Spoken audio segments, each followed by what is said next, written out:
ನಮಸ್ಕಾರ. ಆತ್ಮವಿಶ್ವಾಸ, ಶಕ್ತಿ ಮತ್ತು ನಾಯಕತ್ವದ ಪ್ರತೀಕವಾದ ಆತ್ಮಜ್ಯೋತಿಗೆ ಸುಸ್ವಾಗತ. ನಾನು ನಿಮ್ಮ ಜ್ಯೋತಿಷ್ಯ ಮಾರ್ಗದರ್ಶಕ.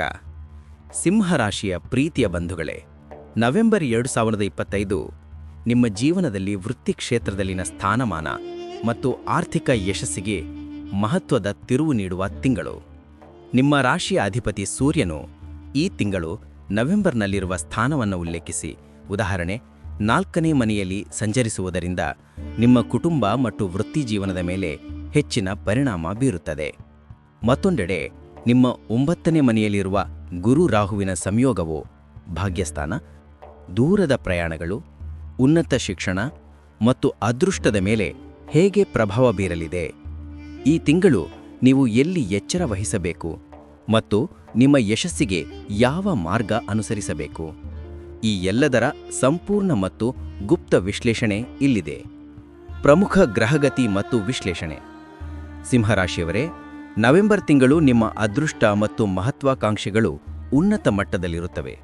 9ನೇ ಮನೆಯಲ್ಲಿರುವ ಗುರು ರಾಹುವಿನ ಸಂಯೋಗದಿಂದ ನಿಮಗೆ ದೂರದ ಪ್ರಯಾಣಗಳು, ಧಾರ್ಮಿಕ ಚಟುವಟಿಕೆಗಳು ಅಥವಾ ವಿದೇಶಿ ಸಂಪರ್ಕಗಳಿಂದ ಅನಿರೀಕ್ಷಿತ ಯಶಸ್ಸು ಸಿಗುತ್ತದೆ.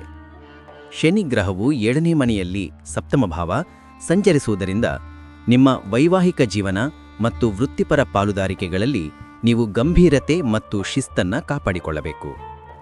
ಮತ್ತೊಂದೆಡೆ ನಿಮ್ಮ 4ನೇ ಮನೆಯಲ್ಲಿರುವ ಶುಕ್ರನ ಪ್ರಭಾವದಿಂದ ಮನೆಯ ವಾತಾವರಣ ಸುಧಾರಿಸುತ್ತದೆ.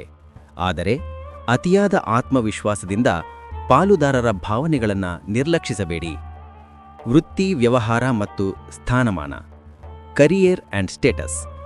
ಸಿಂಹರಾಶಿಯವರೇ, ಈ ತಿಂಗಳು ನಿಮ್ಮ ವೃತ್ತಿ ಕ್ಷೇತ್ರದಲ್ಲಿ ನಿಮ್ಮ ಸ್ಥಾನಮಾನ ಮತ್ತು ಗೌರವ ಹೆಚ್ಚುತ್ತದೆ. ನಿಮ್ಮ ನಾಯಕತ್ವದ ಗುಣಗಳು ಎದ್ದು ಕಾಣುತ್ತವೆ. ಉದ್ಯೋಗದಲ್ಲಿರುವವರಿಗೆ ಹಿರಿಯ ಅಧಿಕಾರಿಗಳಿಂದ ಹೊಸ ಜವಾಬ್ದಾರಿಗಳು ಅಥವಾ ಯೋಜನೆಗಳು ಸಿಗಬಹುದು. ವ್ಯವಹಾರದಲ್ಲಿರುವವರಿಗೆ ಬಿಸ್ನೆಸ್, 9ನೇ ಮನೆಯ ಗುರುಬಲದಿಂದಾಗಿ ಹೊಸ ಮಾರುಕಟ್ಟೆ ಅಥವಾ ದೂರದ ಸ್ಥಳಗಳಿಂದ ಬೃಹತ್ ಅವಕಾಶಗಳು ಬರಬಹುದು. ಯಾವುದೇ ಕಾನೂನು ಅಥವಾ ಕಾಗದ ಪತ್ರಗಳ ಕೆಲಸವನ್ನು ನಿರ್ಲಕ್ಷಿಸಬೇಡಿ. ಶನಿ ಅದನ್ನು ಪರೀಕ್ಷೆಗೆ ಒಡ್ಡಬಹುದು. ತಿಂಗಳ ಮಧ್ಯಭಾಗವು ಅಧಿಕಾರ ಸಂಬಂಧಿತ ನಿರ್ಧಾರಗಳಿಗೆ ಶುಭವಾಗಿದೆ. ಹಣಕಾಸು, ಅದೃಷ್ಟ ಮತ್ತು ಹೂಡಿಕೆ, ಫೈನಾನ್ಸ್ ಆ್ಯಂಡ್ ಲಕ್. ಆರ್ಥಿಕವಾಗಿ ನವೆಂಬರ್ ತಿಂಗಳು ನಿಮಗೆ ಅನಿರೀಕ್ಷಿತ ಧನಲಾಭವನ್ನು ನೀಡುವ ಸಾಧ್ಯತೆಯಿದೆ.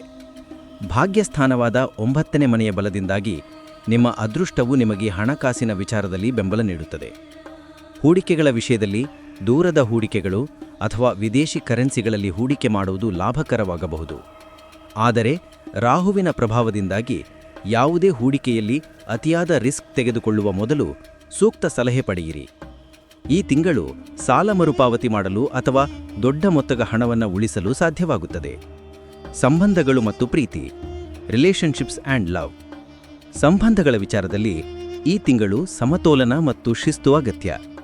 7ನೇ ಮನೆಯ ಶನಿ ನಿಮ್ಮ ವೈವಾಹಿಕ ಜೀವನದಲ್ಲಿ ಮ್ಯಾರಿಟಲ್ ಲೈಫ್, ಪ್ರಾಮಾಣಿಕತೆ ಮತ್ತು ಜವಾಬ್ದಾರಿಯನ್ನು ಬಯಸುತ್ತದೆ. ಸಂಗಾತಿಯೊಂದಿಗೆ ಸಣ್ಣ ಪುಟ್ಟ ಭಿನ್ನಾಭಿಪ್ರಾಯಗಳು ಬರಬಹುದು, ಆದರೆ ತಾಳ್ಮೆಯಿಂದ ನಿಭಾಯಿಸಿದರೆ ಸಂಬಂಧ ಗಟ್ಟಿಯಾಗುತ್ತದೆ. ಪ್ರೇಮಿಗಳಿಗೆ ನಿಮ್ಮ ಸಂಬಂಧವನ್ನು ಗಂಭೀರವಾಗಿ ಮುಂದಕ್ಕೆ ಕೊಂಡು ಹೋಗಲು ಇದು ಸರಿಯಾದ ಸಮಯ. ಕುಟುಂಬದಲ್ಲಿ ನೀವು ಮಕ್ಕಳ ಶಿಕ್ಷಣ ಅಥವಾ ಕಲ್ಯಾಣದ ಬಗ್ಗೆ ಗಮನ ಹರಿಸುತ್ತೀರಿ. ಆರೋಗ್ಯ ಮತ್ತು ಪ್ರಯಾಣ, ಹೆಲ್ತ್ ಆ್ಯಂಡ್ ಟ್ರಾವೆಲ್. ಆರೋಗ್ಯದ ವಿಷಯದಲ್ಲಿ ನಿಮ್ಮಲ್ಲಿ ಪ್ರಬಲವಾದ ಶಕ್ತಿ ಮತ್ತು ಉತ್ಸಾಹವಿರುತ್ತದೆ. ಆದರೆ ಶನಿಯ ಪ್ರಭಾವದಿಂದಾಗಿ ಮೂಳೆಗಳು ಅಥವಾ ಕೀಲುಗಳಿಗೆ ಸಂಬಂಧಿಸಿದ ಸಣ್ಣ ಸಮಸ್ಯೆಗಳು ಕಾಣಬಹುದು. ಉತ್ತಮ ನಿದ್ರೆ ಮತ್ತು ಸರಿಯಾದ ವಿಶ್ರಾಂತಿ ಪಡೆಯುವುದು ಮುಖ್ಯ. 9ನೇ ಮನೆಯ ಬಲದಿಂದಾಗಿ ಈ ತಿಂಗಳು ನಿಮಗೆ ದೂರದ ಅಥವಾ ಧಾರ್ಮಿಕ ಪ್ರಯಾಣಗಳು ಸಾಧ್ಯವಾಗಬಹುದು. ಈ ಪ್ರಯಾಣಗಳು ನಿಮಗೆ ಮಾನಸಿಕ ಶಾಂತಿ ಮತ್ತು ಯಶಸ್ಸನ್ನು ತರುತ್ತವೆ. ನವೆಂಬರ್ ತಿಂಗಳ ಶುಭ ಪರಿಹಾರ. ಈ ತಿಂಗಳು ನಿಮ್ಮ ವೃತ್ತಿಪರ ಸ್ಥಾನಮಾನ ಮತ್ತು ಅದೃಷ್ಟದ ಬಲವನ್ನು ಹೆಚ್ಚಿಸಲು ಪ್ರತಿದಿನ ಬೆಳಗ್ಗೆ ಸೂರ್ಯೋದಯದ ಸಮಯದಲ್ಲಿ ಸೂರ್ಯದೇವರಿಗೆ ಅರ್ಘ್ಯವನ್ನು ನೀಡಿ ಮತ್ತು ಆದಿತ್ಯ ಹೃದಯ ಸ್ತೋತ್ರ ಪಠಿಸಿ. ಪ್ರತಿ ಶನಿವಾರ ಶನಿ ದೇವಸ್ಥಾನಕ್ಕೆ ಭೇಟಿ ನೀಡಿ ಎಳ್ಳೆಣ್ಣೆ ದೀಪವನ್ನು ಹಚ್ಚಿ ಮತ್ತು ಸಾಧ್ಯವಾದರೆ ಕಪ್ಪು ಬಣ್ಣದ ಬಟ್ಟೆಗಳನ್ನು ದಾನ ಮಾಡಿ. ಇದು ಶನಿ ಮತ್ತು ರಾಹುವಿನ ನಕಾರಾತ್ಮಕ ಪ್ರಭಾವವನ್ನು ಕಡಿಮೆ ಮಾಡುತ್ತದೆ. ಸಿಂಹರಾಶಿಯವರೇ, ನಿಮ್ಮ ಈ ನವೆಂಬರ್ ತಿಂಗಳು ಅಧಿಕಾರ, ಯಶಸ್ಸು ಮತ್ತು ಉತ್ತಮ ಅದೃಷ್ಟದಿಂದ ತುಂಬಿರಲಿ. ಈ ವಿಶ್ಲೇಷಣೆ ನಿಮಗೆ ಇಷ್ಟವಾಗಿದ್ದರೆ ದಯವಿಟ್ಟು ಈ ವಿಡಿಯೋವನ್ನು ಲೈಕ್ ಮಾಡಿ ಮತ್ತು ನಿಮ್ಮ ಸಿಂಹರಾಶಿಯ ಸ್ನೇಹಿತರಿಗೆ ಶೇರ್ ಮಾಡಿ. ಶುದ್ಧ ಜ್ಯೋತಿಷ್ಯ ಮಾರ್ಗದರ್ಶನಕ್ಕೆ ಆತ್ಮಜ್ಯೋತಿ ಚಾನೆಲ್ಗೆ ಸಬ್ಸ್ಕ್ರೈಬ್ ಮಾಡಿ. ಶುಭವಾಗಲಿ. ಧನ್ಯವಾದಗಳು.